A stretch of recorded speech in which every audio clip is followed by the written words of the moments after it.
นะโอเคเดี๋ยวมานั่งกับป้าตรงนั้นก็ได้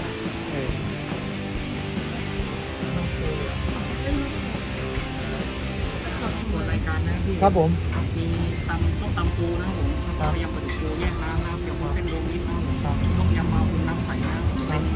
เป็นถ้วยนี่พี่ เป็นถ้วยเป็นถ้วยครับเป็นถ้วย สามจานพวกเรือนะครับย่างหมูตัวแล้วก็สวยสีแดง ได้ครับผมมาแล้ว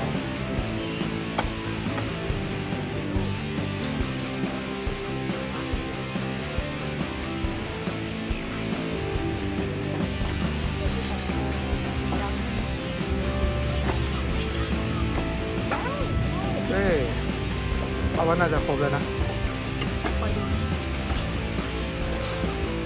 โอเคนี่นะที่สั่งมาเนี่ยก็มียำวุ้นเส้นนะครับ แล้วก็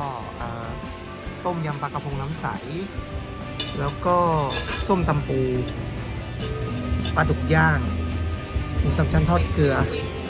แล้วก็ปลาดุกฟูครับผมแหมขอตัวไปหม่ำก่อนนะครับ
สมัครครับอร่อยไหมลูก อร่อยนะคะ อร่อยครับ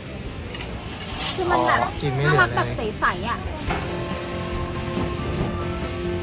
ไม่รู้แต่ว่ามันทำใหม่อ่ะมันดูสวยดิน่าจะเป็นแผ่นพื้นดูดิมีแบบว่าที่เล่นด้วยเนี่ยแม่ชิงช้าลองไปแกว่งดูดิ